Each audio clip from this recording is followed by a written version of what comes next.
Hi, Malban here. Long time no PiTrex video. Yes, I'm just returned from my holiday, or I returned from my holiday 3 or 4 days ago, and it took me 3 or 4 days, or at least the spare time of the 3 or 4 days, to actually implement the things I programmed during my holidays, in which I did not have access to a real PiTrex, but I programmed with or under Windows instead, using the Aae Emulator, and implemented a new Z80 core, or the MAME Z80 core, and a 68,000 core. What is it called again? Wusachi core to the Aae, because the original Aae had the emulations run with assembler programs with object files, and obviously you can't use the same object files on the PiTrex as you did on a normal PC. Totally different processor. So my goal was to get most of the games running which run in Aae, and yeah, well, that took quite some time, but I think I'm more or less succeeded. The games start and appear to be running. What's still missing is well, all the input, sound and the stuff, but this video is just a demonstration video of the things that actually run on the PiTrex now, with the Aae Emulator.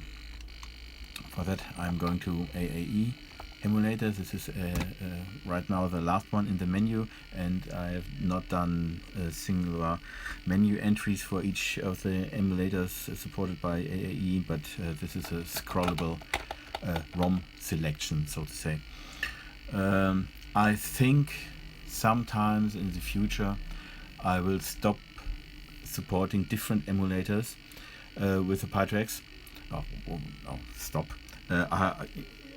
My goal is probably to just choose one game from the menu and play it, and for the user to not have to choose between different emulators like Cinematronics or single standalone emulators, or the Sim emulator or Aae. But if you want to play Battlezone, you choose Battlezone, and then the, well, in my opinion, best implementation of Battlezone is just started. So you don't have to choose, do I want to play this Battlezone, do I want to play this Asteroids or another Asteroids, and so on, but just one selection, and you do not have to choose between any emulators. But right now, well, we are still in the developing phase, so for now there are different emulators you can choose from and look at, well, what's done. Anyway, the list you see here is the list of all entries of the original Aae emulator minus Gallagher. I haven't implemented Gallagher. I think, with the exception of 1 or 2 of the emulators, all of them work. So I'm just going through them now. If you are bored with looking at emulations running, you better switch off now, because I'm going to start quite a few of these emulators just to show that and how they are running, and maybe talk a little bit about some of these. This is Moonlander. It's fast enough. It's not looking too pretty yet, but well, it's running. It's fast enough, as you can see. Yeah, that's about all. I'm not going to go through all the different, or these are only 2 emulators of each kind. I'm just starting one. Then Asteroids. This is Meteors. I don't know. These are the different ROM sets or variations of Asteroids. Meteors, Asteroids, Asteroids B, Asteroid 1. Oh, let's take a look at Asteroid 1. Guess what? It's running.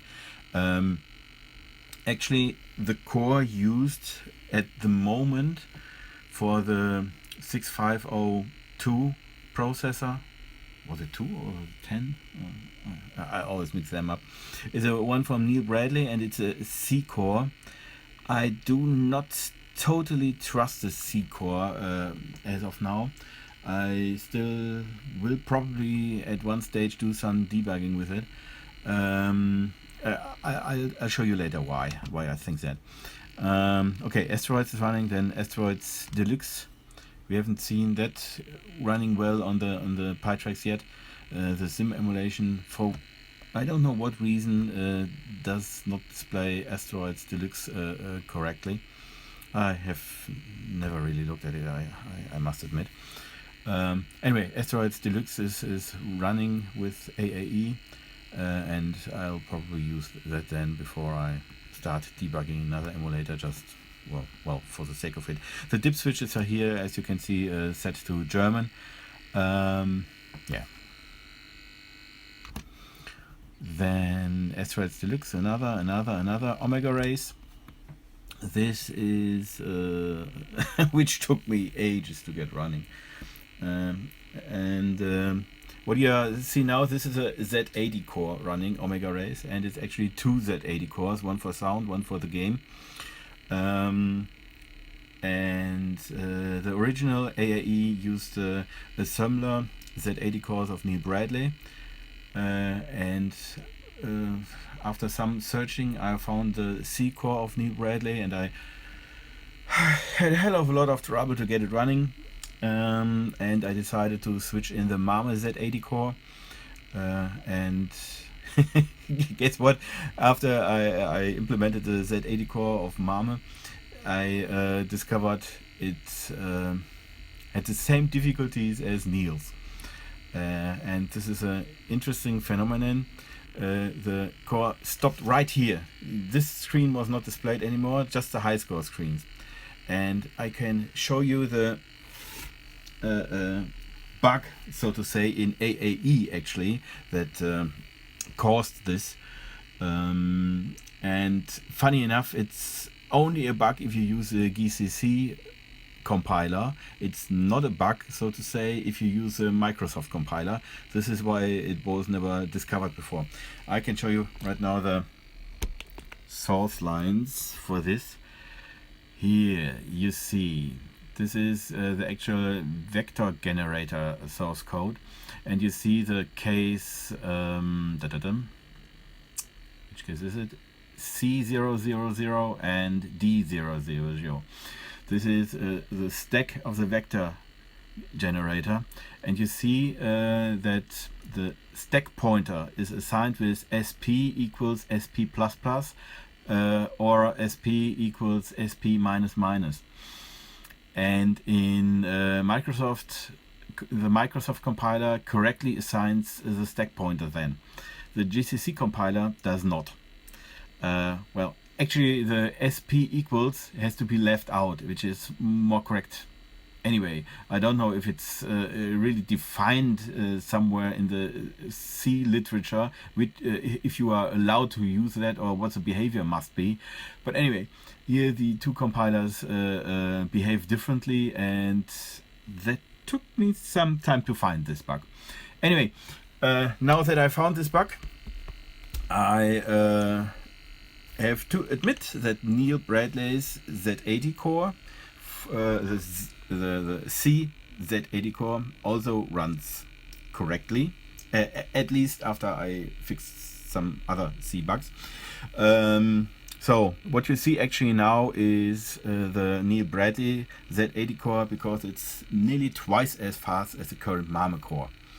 So I decided to use Neil Bradley's C core after all, and you can see it running. I think it's overall less exact than the Mame core. There's no daisy chaining, the R register is not implemented 100% correct, and so on. But for all of my purposes, or AAE purposes, this runs well enough, I think. I have not seen any faults. So if I get a Z80 core which runs twice as fast as the other, I take that one. Yes, that was Omega Race. That was the first Z80 core that I tried, and that was the worst possible case to try out the Z80 core, as I just mentioned, because there were other problems with this. Well, Battle Zone, here you can see that I have not actually fine-tuned anything. It's larger than the screen. It doesn't look that good now, and the Battle Zone core of the other emulator is much better looking and features sound now. So I will not use this Battlezone core further, I think. Yes, but it's running. Then there's Battlezone 2, Battlezone C, Battlezone P. Then there's a Bradley Battlezone thingy. Red Baron is running. It uses the same driver, so to say, within the AAE core. Space Duel is walking. Yeah, I don't know where it walks to, but it's working. I haven't really got the Space Duel with the sim emulations too. I think we do. Oh well, this is running good also. Yes. Then what have we got next? Black Widow.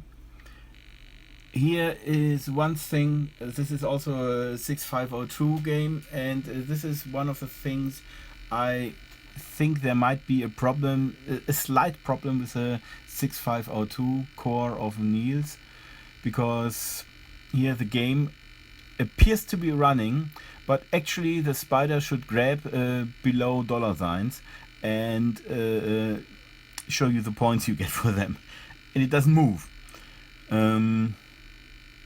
Yeah, it's bad.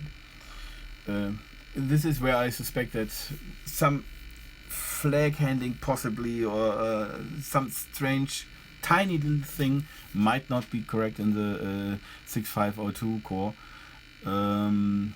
That if I ever find that will be a hell of a lot of debugging. Gravita. Here also, I think I may notice a slight divergence of the force with a 6502 core.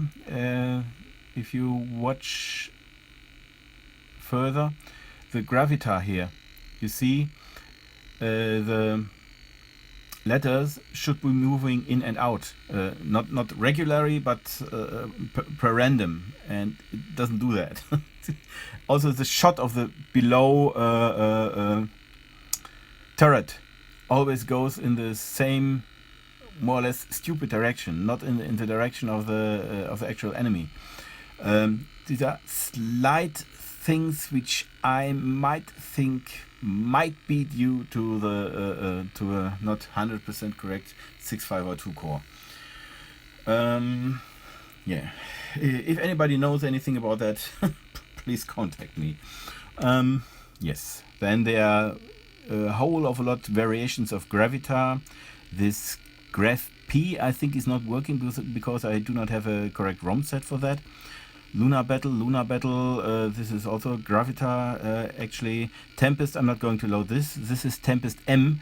I don't know what the M stands for, but it's actually what this thing does. It loads all different Tempest versions, and then you have a selection on screen to load the different Tempest versions. It works, but it takes a minute to load all the different Tempests, and actually we've got the selection here, so yeah.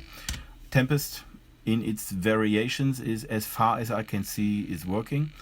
I haven't played much. I'm just looking at the display, and it's displaying obviously, and so I don't know if there's a copy protection correct or anything, but displays more or less correctly, I think.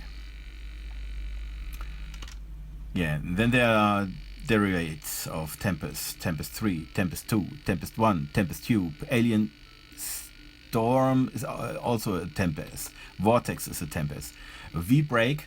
It's funny, this is from Clay Cowgill. Does it use the Tempest hardware? I can't remember. It uses some arcade hardware. This is a homebrew arcade game from Clay Cowgill. It's also working, although it's a little bit flickery because of, yeah, well, you can see it's a breakout and there are many stones up there, and all these stones, yeah, make it a little bit flickery. Sector, this is the first Sega game. It also uses a Z80 core. It appears to run well. I have not done any inputs yet, so yeah. Once I do the inputs, it probably does run correctly, but for now we can only see the demo screens, and I also haven't implemented sound yet, and also not the sampled sounds. So yeah, this is all for now, but it's actually supposed to show you what's all working in the future, let's say it like that. Then text scan. I think this looks quite beautiful. Text scan. I know the game and I've played it before, but I'm always astonished that the PiTrex displays all these games more or less without a flicker. It's fast enough. I don't see anything yet that disturbs the 50 Hz output. Even later, when all the stars are on screen and all the enemies, I don't know how it will look further in the game when there's still more action on screen, but this here looks, as far as I can see, quite perfect. Yeah, text scan. Then what? Star Trek looks also good. Same goes with all Sega games. No input configured yet, but yeah. As you can see, the ROMs are larger now. Larger than the old ROMs, and it takes quite some time to actually load the ROMs. That is why I actually display this little loading ROM screen. Sometimes it takes quite some time. If you load this modular Tempest thing, yeah, you might think that it's crashed anyway, despite the loading display. Yeah, Star Trek working, I think. Actually, I've come to be quite fond of Star Trek after playing the Vectrex 32 Basic. So I'm actually looking forward that I'll do the controls for this and try the arcade version. Space Fury. I think there are quite a few different implementations of Space Fury here. This is very near the game that was implemented by I can't remember the name. Anyway, there's a Vectrex game, a homebrew which implemented Space Fury. Not by Fury, I think. Eliminator, well, that was never my kind of game, and I think this always looks somehow crooked, but I think it does look crooked in the arcade also, though that's I think that's how it's supposed to look. I don't know. Nice effect, this one here. Yeah, Eliminator.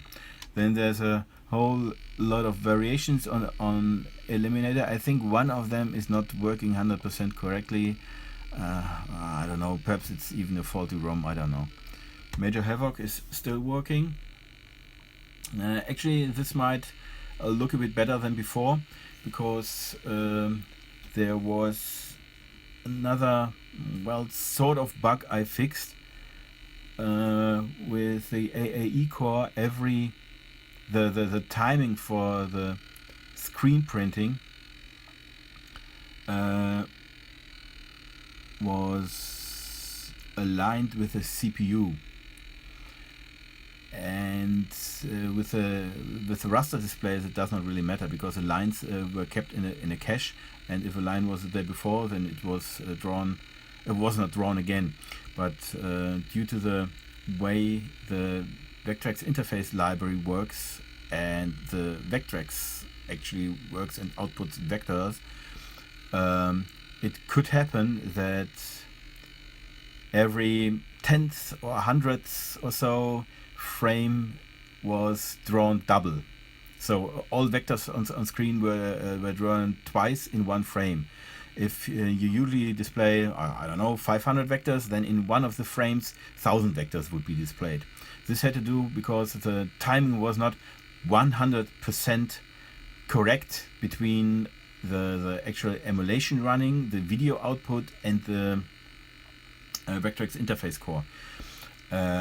Now I've aligned the output that only one set of graphic updates is displayed each time. So before with Major Havoc you might have seen this every second or every 2 seconds a slight flicker in the output.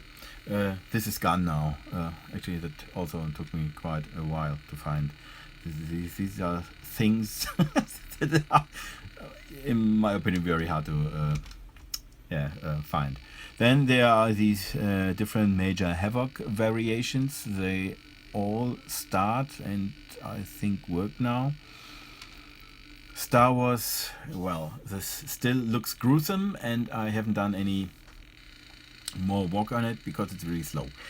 I think for this one to work really well, we at some stage have to implement an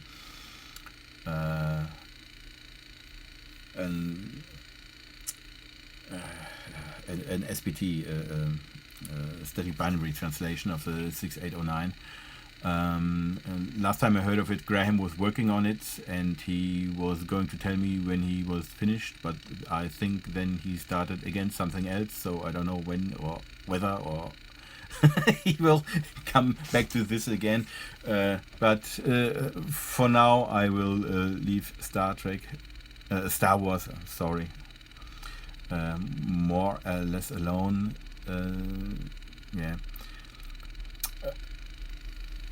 There are two options with this: all in or not all in, or so.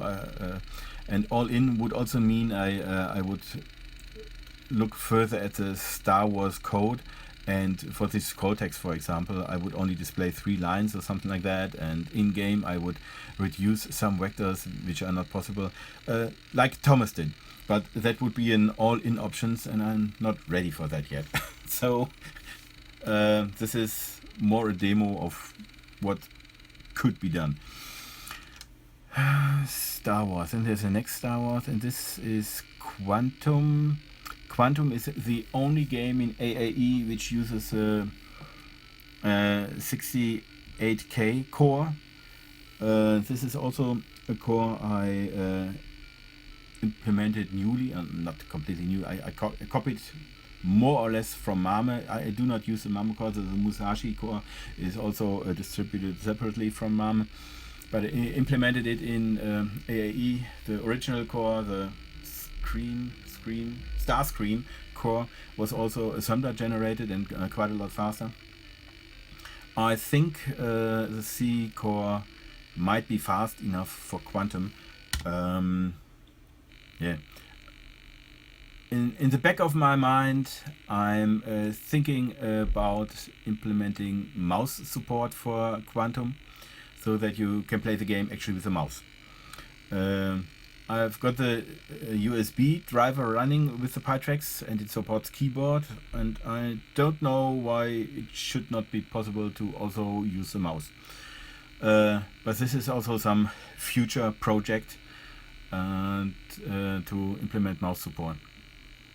But that is, well, on the horizon, so to say. I don't know, has Thomas emulated Quantum 68K core? If not, I can't remember just by heart now.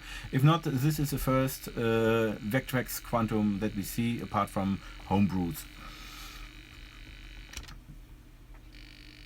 So, and then all the Cinematronics cores are enabled now.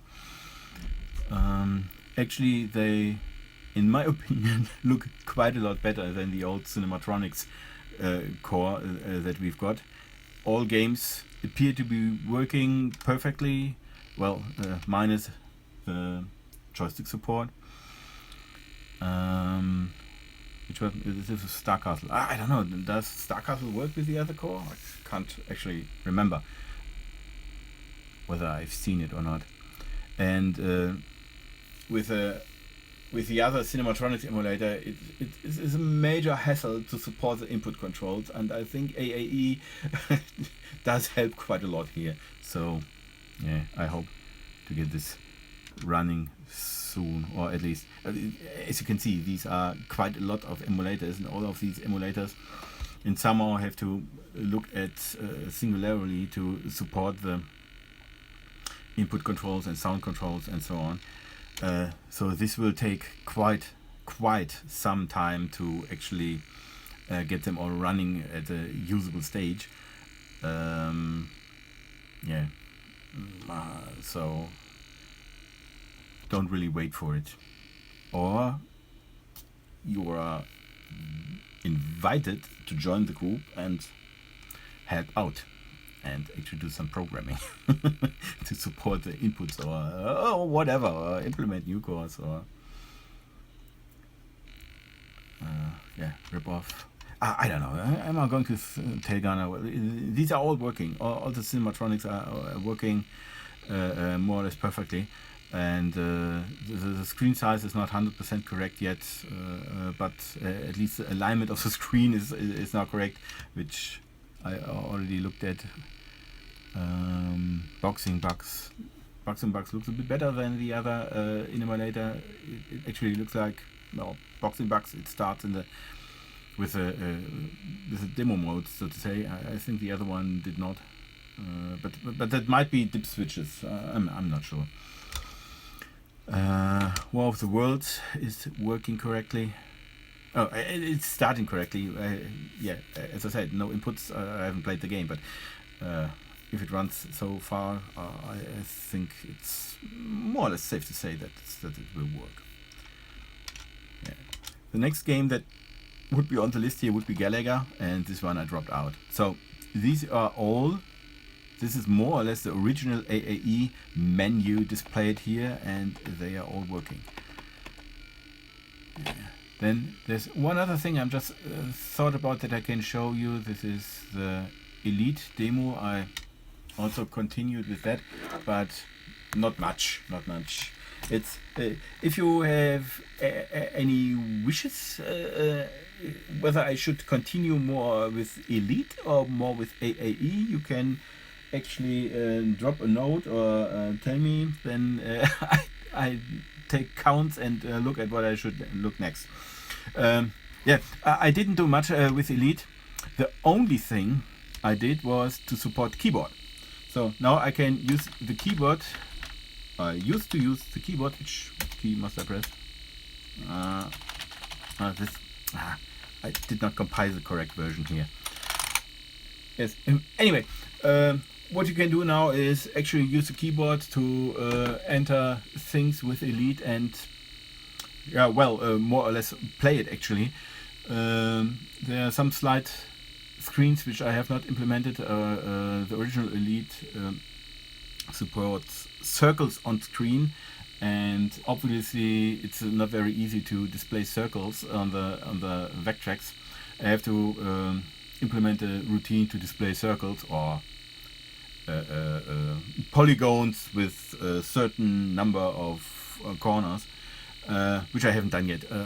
It might be that it more or less works then out of the box. I haven't looked further in it, but keyboard is now supported, and all the screens were shown. I could fly actually. I could see the space stations. I could look out, back, front. I could fire lasers. So the whole game is actually running.